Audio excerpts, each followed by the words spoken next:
bear with me 1 second here. No problem.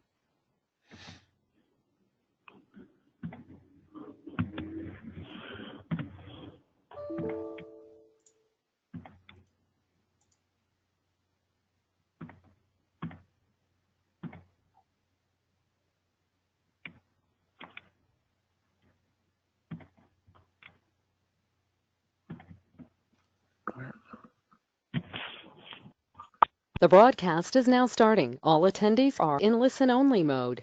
Ed, can you hear me? Yep, I can hear you. I'm trying to think. I want to do a quick test here. Why isn't it letting me do? Do you have a start broadcast button?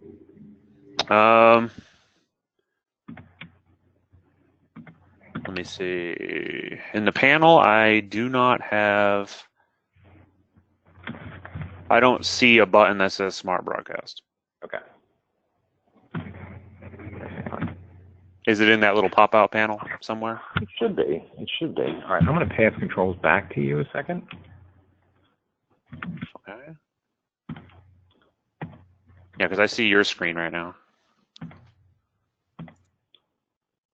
Just made you the organizer. I hit share your screen, and then I'm going to make you the presenter.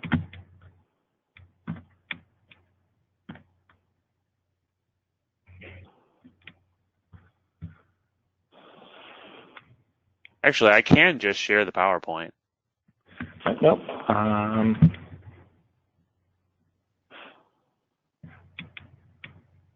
All right, I want to do a quick audio check and see if any of the attendees that are on can actually currently hear us. Okay.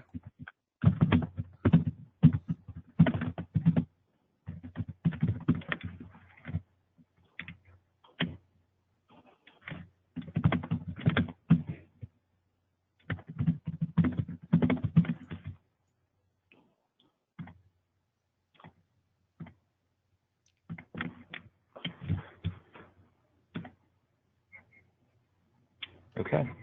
All right, for those of you that are on the call right now, can you verify that you are seeing the screen for us? We want to do a quick audio check. And you can either use the chat or you can use the question function to verify.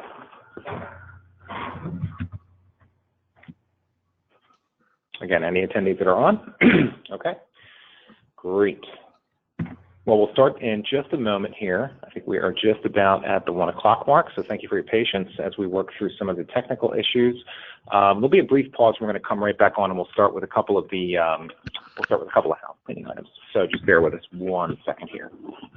And you could probably mute if you'd like for this portion, and then we'll bring it back on. Okay. So I want to thank everybody that's joined us today for designing LabWare solutions for maintainability and scalability. We're going to go ahead and get the session started in just a moment. I want to do a couple of quick house cleaning items before we go in to the session content. First and foremost, today's session is going to run approximately 60 minutes. We're going to try to honor everybody's time and your schedules. We thank you for allocating the time to us today. We're going to make it as beneficial and useful to you as you can for the next 60 minutes or so. We're going to move through the first couple of slides of today's session relatively quick. I want to point out a couple of things. Today's session will be recorded, and there will also be a PDF copy of today's session made available to everybody. That will go out probably within about 24 to 48 hours after the session is complete. There is also an opportunity for you to ask questions in today's session. How you do that is just how you've actually just confirmed the audio. Just use the audio portion, and then basically you can ask a question. We won't read your name. We won't read your we won't read your company. We won't read anything like that. So what we'll do is we'll simply read the question out loud, and we'll do our best to answer it. If we don't get to your questions, there's a lot of questions. Sometimes in these sessions there are. What we'll do is we'll create an FAQ document and make that available to everybody after the fact. With that said, we want to go ahead and jump right into it. So brief pause. We're going to come back on with the recording started and get the session kicked off.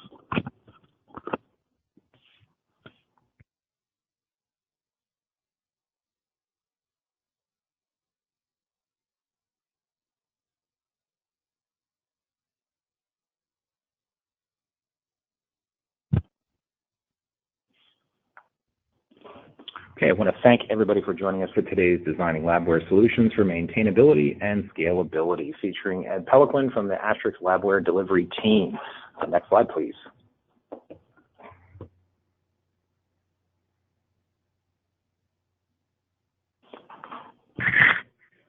So a little bit about the company, Astrix Technology Group. Before we get into today's session, Astrix is an informatics professional services and staffing company that's dedicated to servicing the scientific community. A couple of quick statistics on the company before we get into the content today. Firstly, Astrix has been around quite some time. It was established in 1995 and is privately held. It had originated as the IT division of a company called APBI, which is a $300 million life science research organization. Today, it operates from 8 offices around the country and about 500 employees. Its headquarters are in Red Bank, New Jersey. There's 2 primary divisions of the company. The one is the staffing division, which has private and public staffing, predominantly of scientific and IT resources. And then there's the professional services division, which is who you're speaking with today, which is focused on supporting science-based organizations and their technology needs, particularly in regulated laboratories. Target customers for the company are going to be folks that are in life science enterprises, government research institutions with large and fast-growing IT and compliance needs. The mission has always been to deliver scalable and sustainable solutions in IT and staffing for the scientific community. Next slide, Ed.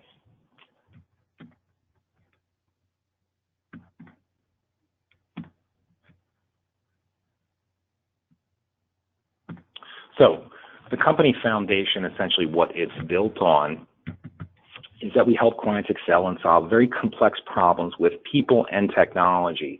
There's really kind of 3 pieces to this. There is the science, the business, and the technology side. On the science side, it's really a focus on staffing folks with high degree of capabilities and expertise with scientific backgrounds. So there's practical bench experience available for companies with very broad subject matter expertise. And then on the business side, there's the laboratory management, the laboratory operations, and then managed services. It's a very broad scope with the company in terms of helping folks not only implement technology, but manage them after the fact, and even helping manage things like the setting up of the laboratory management and operational structure.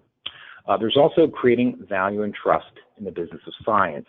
This is really with specific laboratory applications that there's expertise in, and industry standard development database tools that we bring to bear for companies. Next slide, Ed. Everything is based upon the Astrix approach, which is a complete life cycle service from planning through implementation and managing. We deliver digital transformation to the lab through end-to-end professional services. We break this out through the plan phase, the implementation phase, and the management phase. Astrix in particular has great expertise in helping labs select the right technology for their needs. And then after they help implement, train, and support it, it's helping to manage that after the fact. So again, there's really a dedication to the entire life cycle. Next slide, Ed. And I believe at this point we want to get a sense for who's on the call. So we're going to launch a poll real quick. It should be popping up on your screen in just a second. This is going to talk a little bit about what your role relative to LabWare is. We ask everybody to participate in the poll. Basically what we're trying to find out is who's on the call today. We use this information for one purpose and one purpose only, and that is to determine the type of content that we want to continue to provide going forward. We usually leave the poll open for about 60 seconds or so. So go ahead and take a moment to answer that if you can. We'll share the results with everybody. Again, no privacy, no private information is shared, no email address, anything, or names or anything. We'll just share the results so you can kind of see what the mixture of folks on the call is today. So we'll leave it up for about 10 more seconds.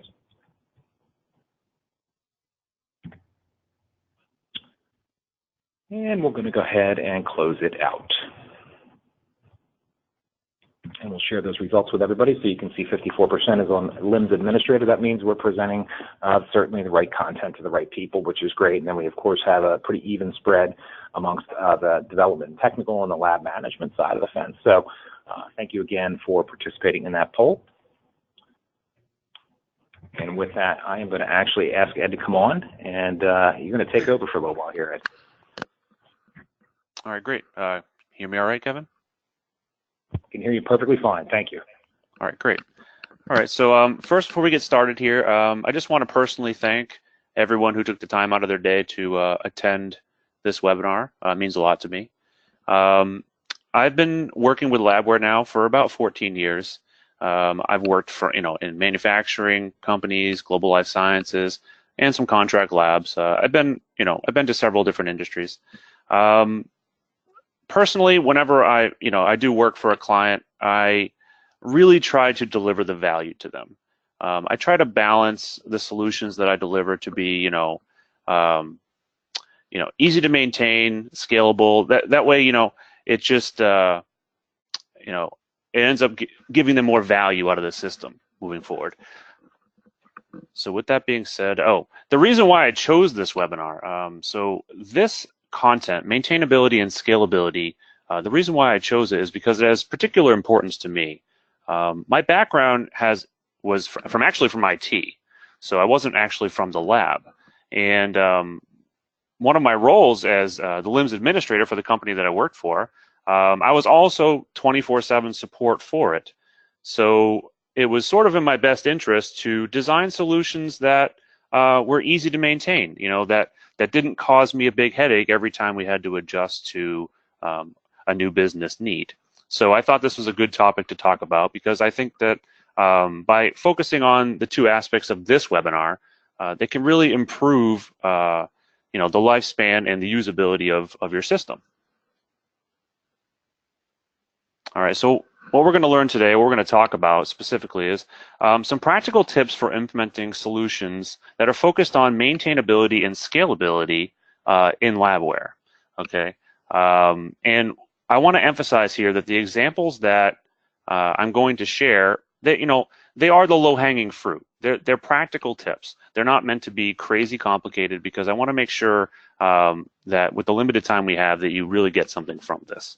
And also, we're also going to mention, the best practices for ensuring the system remains maintainable and scalable. So getting there is one challenge, but then moving forward, there's another challenge to make sure it sort of stays that way. Right? Okay, so just an overview of LabWare. I saw the majority of the people on the call here are LIMS administrators, so I'm not going to spend a ton of time here, but LabWare is one of the largest information management systems. It's used by over 1,000 customers worldwide. It offers LIMS and ELN in a single package, which is pretty powerful. You don't have to spend time with the a complicated middleware solution to make the LIMS work with the ELN. It's extremely flexible and configurable, which, as many of you are probably aware, that can sometimes lead to specific challenges. Right? You can do a lot of things with it, but if you're not careful, you can get yourself backed into a corner. And so those are the kind of things that I want to highlight today and hopefully give you something to take with you. All right, so before we dive into talking about each of these aspects, I just wanted to quickly define what they mean. So maintainability is the ease with which a software system or component can be modified to correct faults, improve performance or other attributes, or adapt to a changed environment. All right, so these are going to be your new business requirements come up, over the life cycle of the system, and you want to make sure that the system can handle those changes. And then scalability, the capability of a system, network, or process to handle a growing amount of work, or its potential to be enlarged to accommodate that growth. So this one, goes hand in hand with maintainability, but this one's really about, hey, we want to add another site. Yesterday, we thought we were going to be doing 1,000 samples. Now we're doing 10,000. We want to make sure that the system can handle the growth. All right, so what can happen if we don't focus on this? All right, so if we don't focus on maintainability and scalability in our system, it can lead to several things, right? Sometimes more severe than others, but here's some examples. So you'll have difficulty adding or modifying master data. So depending on the design of your master data in your system, it could be very challenging to add new tests or new products in the system. Maybe your tests are named very specifically; they're not generic. So you have to duplicate, quite a bit of formulas, calculations, components. It's all duplicated every time you need to add a new test. So that makes it challenging. Defects that are hard to identify and correct. So this one is of particular interest to myself. So I find quite a bit that, especially in large teams, you'll have code throughout the system or functionality that sometimes gets duplicated. And it makes problems, like you think you fix a problem in one area of the system, and you didn't realize that maybe in another part of a system it was, similar logic was put in there, and that half of the system was not fixed. Decrease system efficiency and reliability. Increase resource requirements for future enhancements. This one's an important one because if your system isn't just inherently designed to be maintainable and scalable, if you want to add a new piece of functionality to your system, it can be very prohibitive, right? The analysis time required to figure out if the solution will work will increase, and then you run into more risks because you may have what they consider spaghetti code and other things that are duplicated in the system that'll make it more challenging to add future enhancements. So difficulty supporting additional roles and locations. This one's a big one, especially locations. I've seen LIM systems that were designed for a single site, and then all of a sudden they acquire another site, and then there's a big problem because the LIMS was never designed to handle more than one location. And then difficulty supporting more dynamic data. So this is where you've got today you've got when you go live, maybe you've got a couple lots in the system or a handful of samples, but then maybe after a year or two you've got thousands of samples in your system. And what worked great to start with doesn't work so great now. Right, so Kevin, I think this is where you do your poll. Yes, we are ready. So thank you for that. We are going to launch another poll. Which of the following issues have you experienced in your system? So let's go ahead and get that launched for everybody. Should see that in just a second.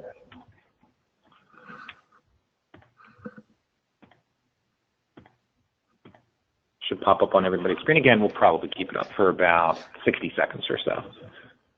So take a moment to read the questions, and we appreciate everybody's participation.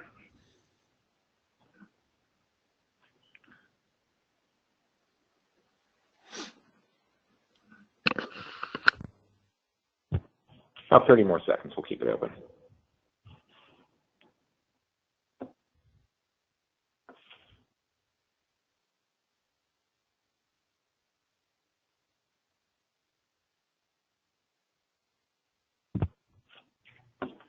All right, we'll go ahead and wrap that up. And just so everybody can see the results, you're seeing 28% future enhancements that are more resource intensive. Pretty even, neck and neck then between defects that are hard to identify and decreased system efficiency. And then coming in last is the difficulty adding master data. And then finally, supporting additional roles. So thank you all for that participation. Ed, we'll go ahead and pass it back to you. All right, so what we're going to do now is we're going to talk about some specific tips for ensuring maintainability in your system. I've chosen the tips in this section specifically because I think they are, some of the most important things you can do, and they're pretty straightforward. So I think you'll get a lot from this. All right. So first thing, master data represents the static data in the system. So I just want to clarify that, but I'm pretty sure most people on this call already know this. But master data is very, very important in any LIM system, but also specifically in LabWare. As you're well aware, the master data in the system, everything touches that. Every piece of functionality in your system revolves around the design of the master data. So making sure that the design is right has very large impacts moving forward throughout the life cycle of the system. So the first thing I wanted to talk about is analysis naming conventions. I'm personally a big fan of generic naming conventions. So for example, if you have an assay test, name it assay. Maybe avoid naming it something very specific. Room 7 assay is just an example I made up. And the reason for this is because if you have a generic analysis, you can use product specifications and variations to drive the behavior. You don't necessarily have to duplicate the analysis to get the desired effect. In some cases, you may have an analysis and then a specific variation of that, which may only differ with units or something very simple, just like some reported names. And so by making use of generic analysis naming in combination with product specifications, you can achieve the goal without having to duplicate all the calculations and the components and whatever else went into making that specific version of the analysis.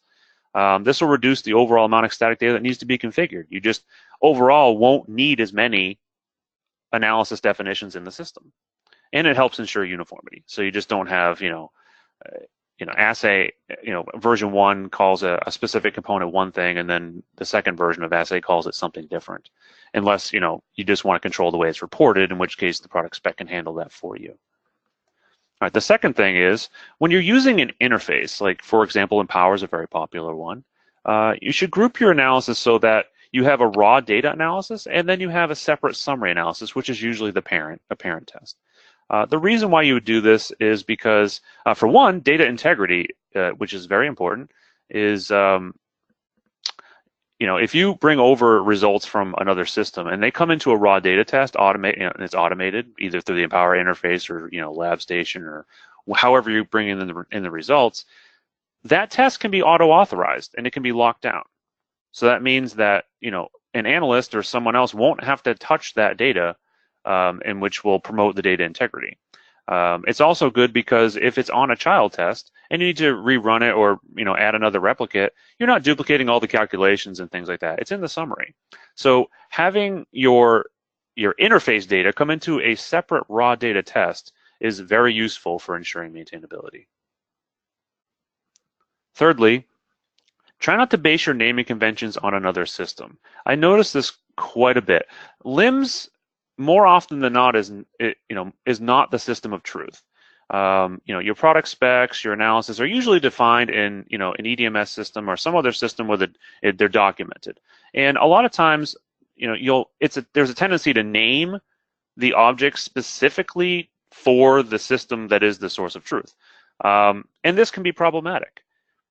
I've seen in several cases where the document management system or whatever system that controls the naming convention for your master data is changed. And so that causes confusion moving forward because then you've got products and other types of data in the system that are named after something that no longer exists. So what I like to do is, when you design your LIMS, name your objects something that makes sense to the LIMS, and add a field for a reference for whatever the source of truth is. So maybe, for example, you have on the product table, its name is product A, but in EDMS it's called 1, 2, 3, 4, 5, 6, 7. So add a field to the product table that says X underscore other system name or X underscore EDMS ID.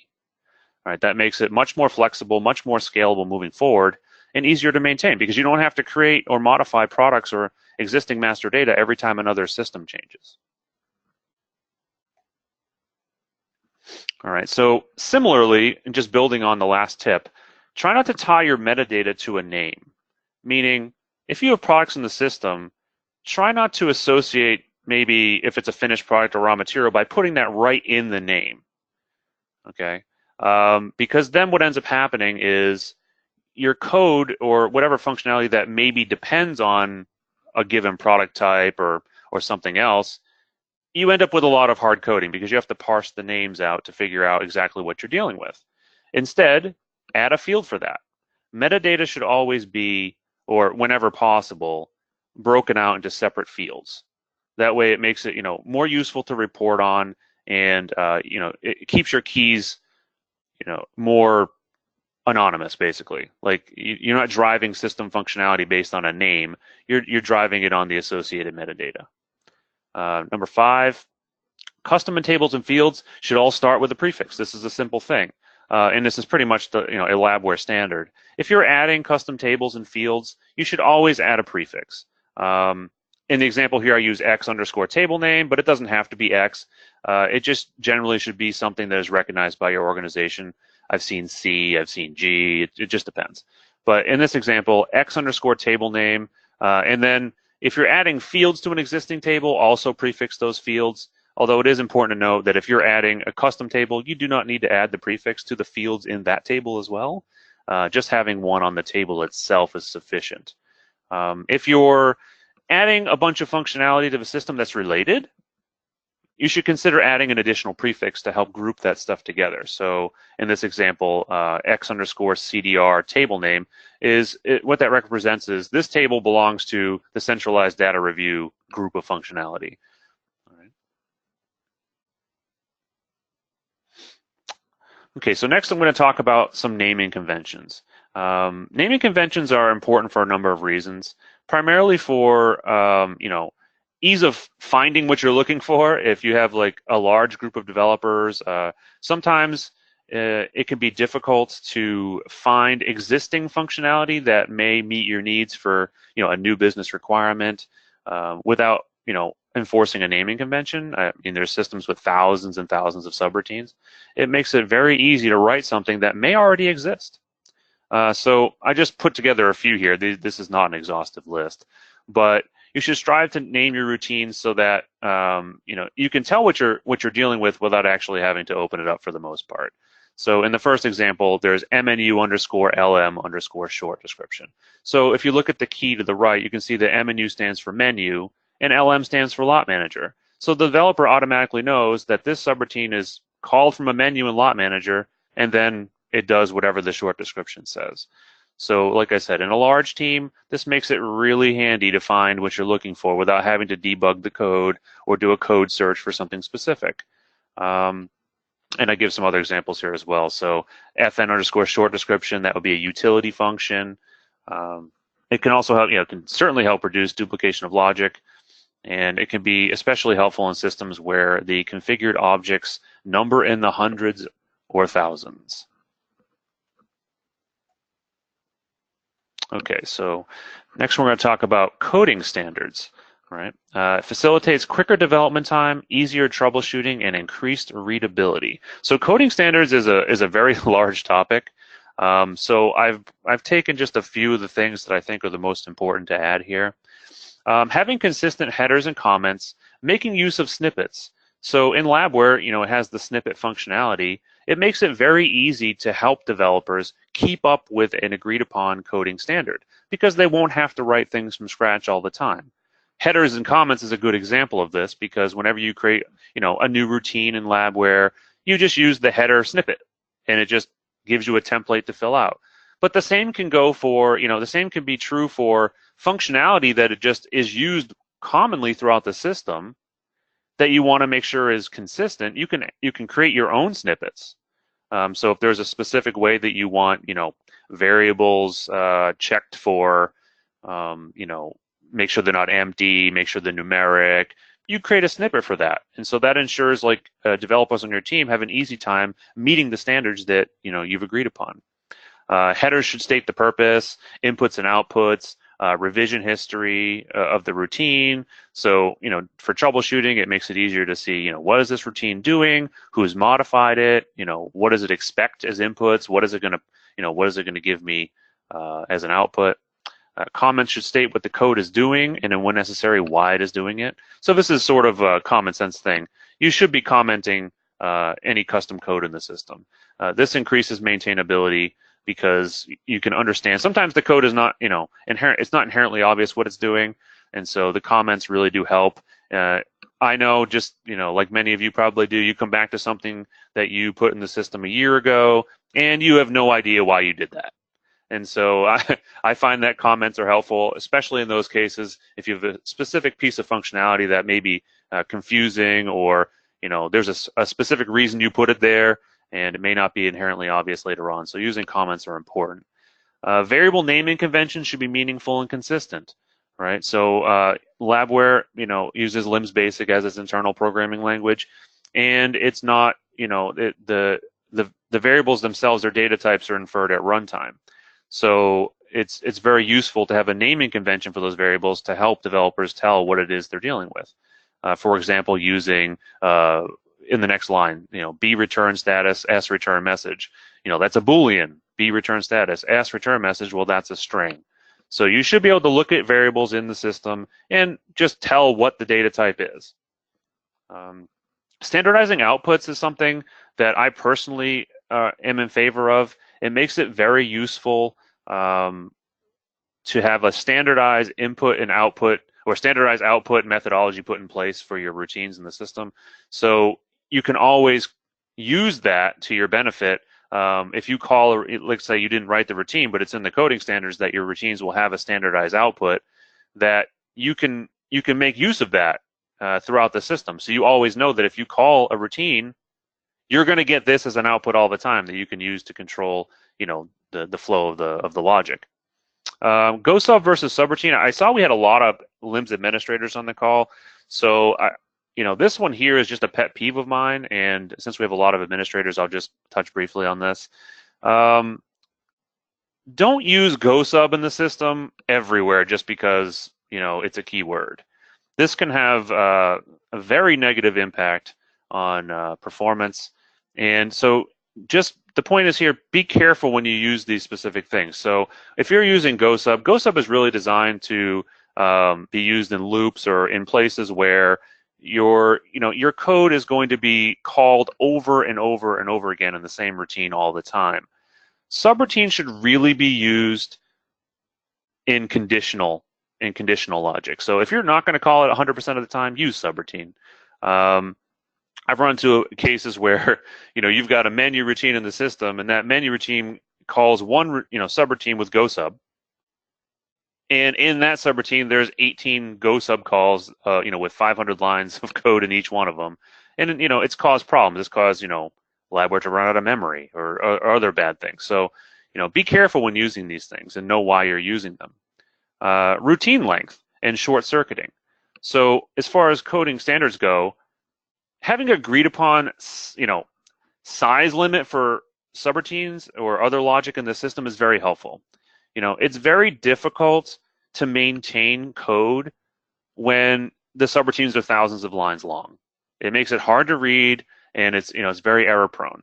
You should really strive to keep your code size to a set length. Let's say 300 lines. I know it's an arbitrary number, and it may not always make sense, but keeping that, an agreed upon, hey, if we have a subroutine that's going over this many lines, we should consider breaking it up into some smaller routines. And then short circuiting, what that means is, don't put an if statement in your code where the whole routine's logic is in that one if statement. And if if whatever the condition is for it to continue isn't true, then you don't do anything. Just check that at the beginning and return, because then you run into a case where if you have to add more logic later, you're adding more and more nested ifs, which makes it harder to maintain that code. So try whenever possible to short circuit the code by checking the things that would cause it to not continue first, and then continue on afterward. And then consolidate core and shared logic into their own routines. All right, so this one's a biggie. I see this everywhere, and it's very common. You have a large team of developers, and it makes it very easy for people to be working on similar things and, not always know what each other is working on. So getting back to the naming convention, that helps with this. But what I'm specifically talking about here is, let's say you need to send emails in your system. And I've seen it where, okay, it's very easy to write a routine that sends an email for the specific purpose. Maybe you want to get notified when something is out of spec, so you send an email. And then they want another email when something else happens in the system. And so then what you end up with is a couple different routines that do the same thing, just their message is slightly different. So a better approach would be to have like a email sending routine where its behavior is driven based on the inputs.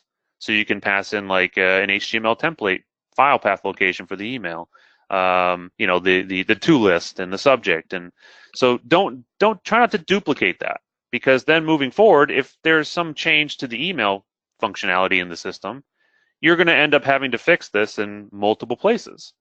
And so this is one of the challenges that speaks to meeting new business requirements or resource intensive future enhancements, is because of this, a lot of times because of this duplication or hard coding. There's some hard coding as well. And this reduces the testing effort. If your core logic is consolidated, it's much easier to test. You're not having to test multiple pieces of the system to determine if that logic works. Okay, so here's just a screenshot of a snippet, right? So most of you may have already seen this before, but I just wanted to highlight it, that I was creating a new subroutine here, and all I did was use the snippet button at the top, which is the little, should have circled it here, but the little blue equal symbol with the parenthesis next to it. You click on that, and you can add the snippet right in and stub out, the whole routine. So you can just start coding at the bottom. So this makes it very easy to enforce coding standards without having to write this from scratch every time, which would be very tedious. Okay, so let's see how we're doing. All right, so next we're going to talk about scalability. And so scalability is one of those things that is very hard, sometimes, very hard to determine up front.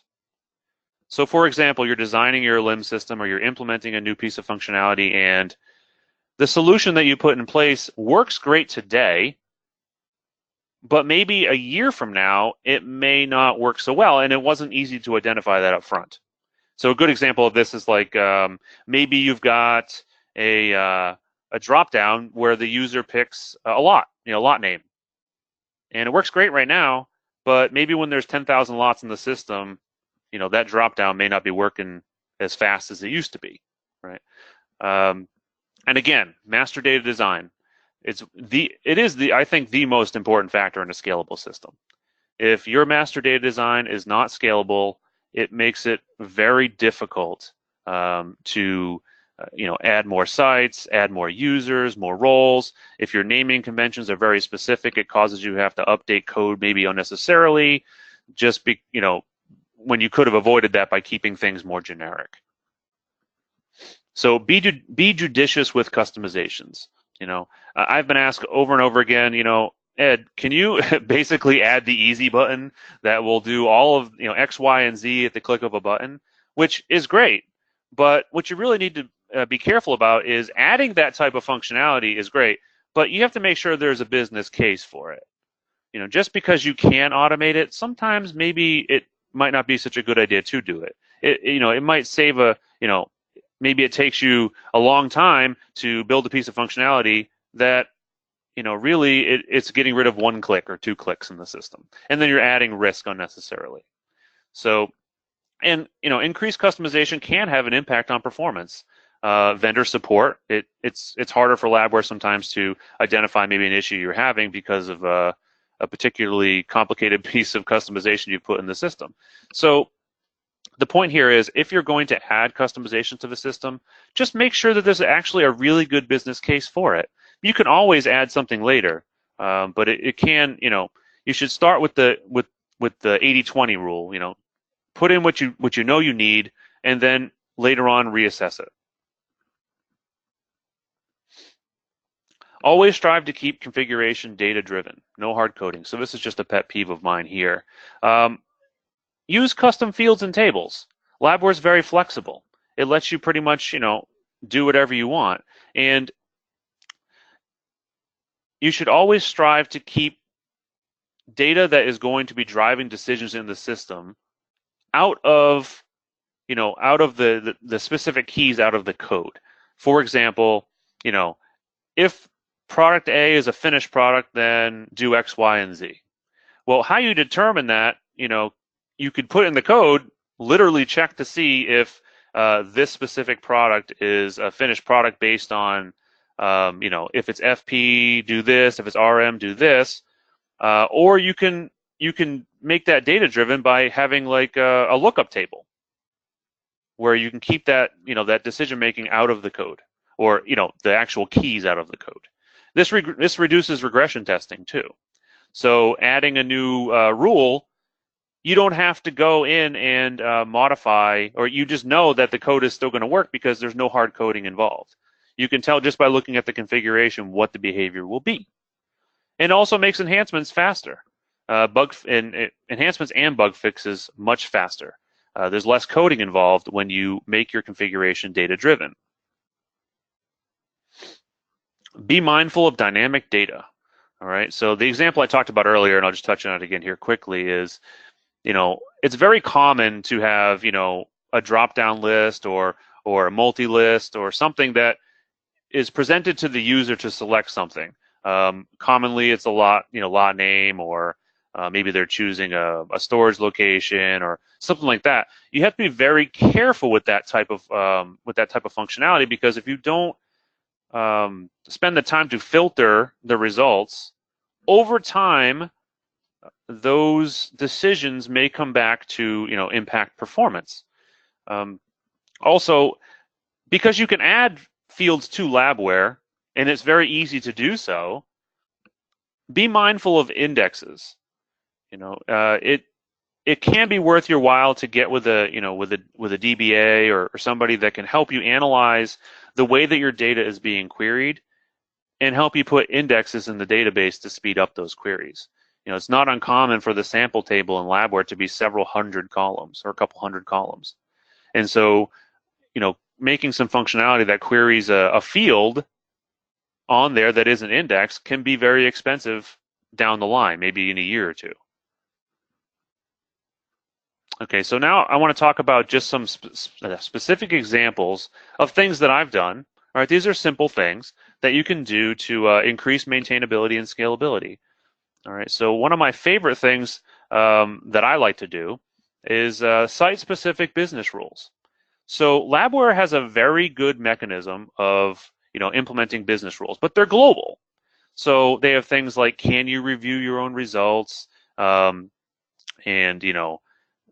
there's a whole bunch of business rules in there out of the box. But a lot of times those rules will need to be overwritten depending on certain situations. So Site A may enforce one rule where Site B may not. And so what I found to be a good way to handle this is to create a site business rules table. So in the screenshots that I have here for Site A, we can see that we have our business rules grouped into sections or tabs at the top. So you've got inventory settings, environmental monitoring settings, stability, and so forth. You can do this any way you please. But having the rules defined here and not having it in the code makes overriding the default system behavior in the status rules much easier. You look up the rules here, and you don't have them hard-coded. This makes your system very scalable. So you add another site, you come to the site business rules table, you configure the rules for that site, and then there you go. The new site is ready to go as far as the rules are considered. You don't have to do any coding. You don't have to open up any status rules and add another site key in there. You could just pull it directly from the database.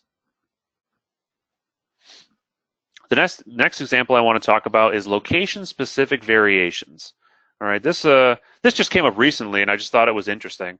So the original design in their system was that you get the variation from the product spec, which is a very common way to do it. But a lot of the business, a lot of the testing is done, outside of the local sites. So they use contract testing organizations to do some of the testing. And when the testing is done at these locations, a specific variation is needed. Well, we could just open up the code and put some code in there to say if it's, if the testing location is, in this example, testing location A, then use variation, whatever it happens to be. But you can see how that would impact maintainability and scalability, because if you ever have this problem again with another location, you're going to have to open the code and make another rule. So the solution that was implemented here was to expand on the out-of-the-box locations table and add some child tables to it. The screenshot on the right, the select dialog, you can see that we have location test methods and location test variations. So having that location test variations and methods child tables enabled us to configure a specific variation for that location. So in this case, for assay, they want to use the micrograms per milliliter variation if it's tested at location A. And obviously, there's a routine in there at certain events during the system to check which variations should be assigned. But this is a scalable way that you can implement an override to what the system thinks it should be doing by default. The location test methods, I added it here for reference just so you could see what was in that table. This client specifically was using this table to determine which test methods a specific location they were able to import results from automatically through an interface. So along the same lines here, we've added it to a table so we didn't have to code that anywhere. All right, assigning multiple test methods. Here's another good one. So in a system, you have tests assigned to samples, and a lot of times a client will want to capture which specific test method they're going to be using for that specific test. And the specific problem here was that they needed to have more than one test method assigned to a test. So then you come to the classic problem. Well, do I just add another column to the test record? Add, test method 1, test method 2, test method 3. But you can see how that would go against the principles of scalability and maintainability, because you would have to add a new column for every test method that could be assigned. So the solution that we implemented here was a child table off of test that allowed you to define any number of test methods for this test. So you can see on the screenshot on the right that has like the sample number, the sample name, test number, the analysis, and then it has the test method and the specific version of that test method that is assigned. And so you can quickly see that in the left screenshot. If you select that sample or test in the system, you can quickly view the assigned test methods using an icon rule at the bottom, the black T in the white box. So by clicking that, you can open up all the assigned test methods. So we avoided the need of adding multiple fields to the test table by breaking it into its own table. All right, so now that we've talked about some specific tips for ensuring maintainability and scalability, how are we going to enforce it? So that's what I'd like to talk about next. Okay, so the first thing I'd like to touch on is having a system architect, or the importance of it. Having somebody that is just in charge of the overall design is very important. It should be separate from the system owner, and it should be, but ideally it should be somebody with a business stake in the system. It should be somebody that is an employee of that company. This will ensure that the overall configuration adheres to the set standards, especially with distributed teams. So where it gets challenging, especially with larger companies, is they tend to hire people to come in to help with a specific project, but then they leave, and then maybe in the future somebody else comes in and does another project. Having the system architect there as part of that company will help standardize the design choices throughout the development and maintenance lifecycle of the system. Design documents are another great way of enforcing maintainable and scalable solutions. Having SOPs that clearly outline the rules for naming conventions and shared functionality is very helpful. So where naming conventions can help, sometimes you can't name something in the system that might be super obvious. So having design specs and having SOPs can really help for future enhancements, because it can help the developer find what they're looking for, and it can also explain to them how the existing functionality works. Design documents should also utilize a consistent design template. So this makes it easy for someone who is reading them to know what they're looking at. They don't have to figure out how the document is structured each time for every different one. They should all look consistent, so they can quickly navigate to what they're looking for. It enables new resources to get to speed much quicker. And they help explain, what was done and why it was done. Okay, so code reviews. Code reviews are another great way to ensure your system is, maintainable and scalable. Even the best developer will make mistakes. So having a second person or a group of people review your functionality can really help, find things early. Because you can test it with a test script, but sometimes the test script, you catch different things when you review the code.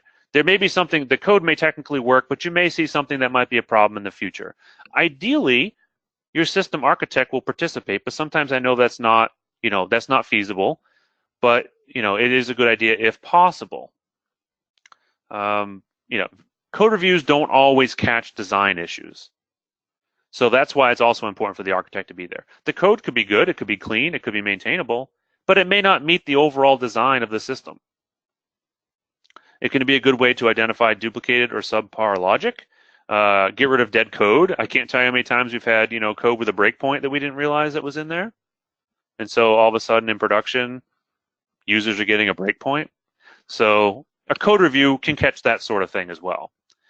Missed error traps. Maybe you've got maybe you've got this, like I mentioned earlier, a routine that's several hundred lines long, but really the whole thing could be avoided with an if statement at the top instead of having all the logic in the, in nested if statements. So in summary, ensuring maintainability and scalability in your system can result in, easier to manage master data, defects that are easier to identify and correct, or maybe not if you do it right, which, is almost impossible, but you never know. Increase system efficiency and reliability. It makes future enhancements that are less resource intensive. And it does that because it standardizes the way that you implement, solutions. It keeps decision-making out of the code and makes it more configurable. Better support for larger volumes of data. So, if you're at 100 samples now and 10,000 next year, by focusing on that early can make you prepared for that when it's time. It can increase your return on investment and increase user acceptance, which is really important, right? You don't want to have your users constantly frustrated with the way the system is, the way it works or the way it's performing. And then, Kevin, I think we got another poll. We do. Can bring that up. Okay, just give me 1 sec here, and we'll go ahead and get that launched.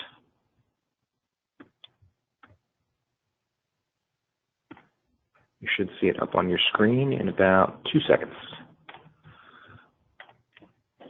So which of the following webinars would you like to see in the future? Obviously, we want to keep presenting information that's interesting and that you find valuable. So by all means, share with us what you're interested in. We'll leave this one up for a few seconds. I know we're at 150 mark, so we want to kind of move through the rest of this pretty quickly and get to see if you guys have any Q&A.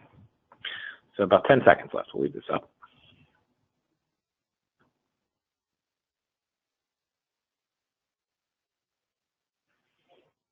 All right, great. All right, we'll go ahead and end that.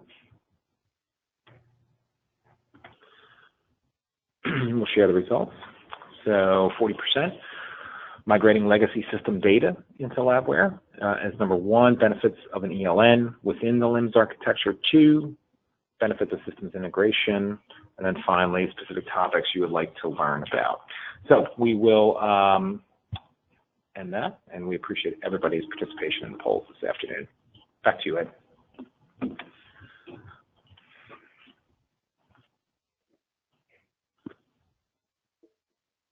Ed, you okay? My mic was up. Why Astrix? So you should choose Astrix for your, to implement your solutions. We have extensive experience servicing the scientific community.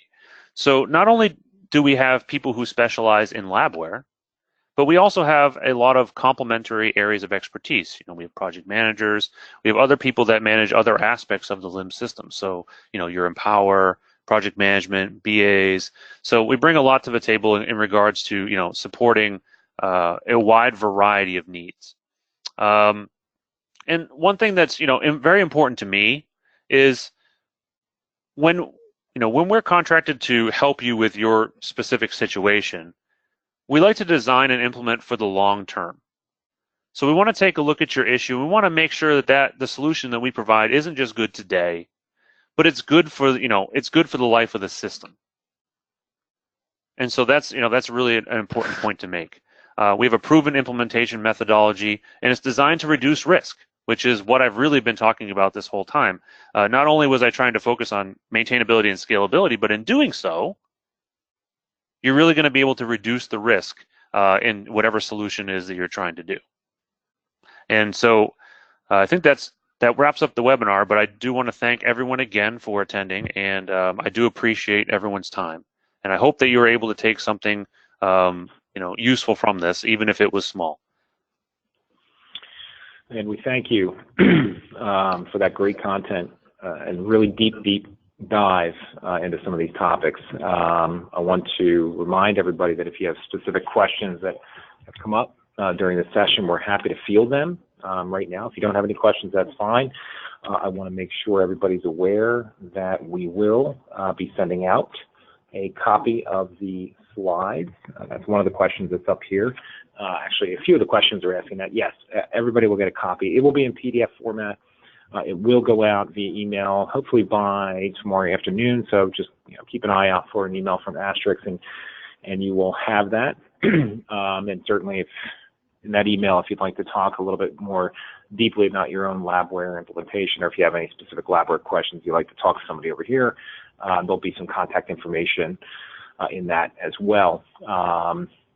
Before we disconnect, I don't see any other questions popping up here throughout the session. There was a few regarding the poll, why you couldn't have it as a multi-select, and I appreciate that question. Unfortunately, we have some limits with polls regarding Citrix. It only allows you to select one, so we can't control that setting, but good bit of feedback, and we'll definitely put that through to our friends at Citrix and see if that's something they want to consider. One thing I would like to point out to everybody is that Astrix produces each year a LIMS survey.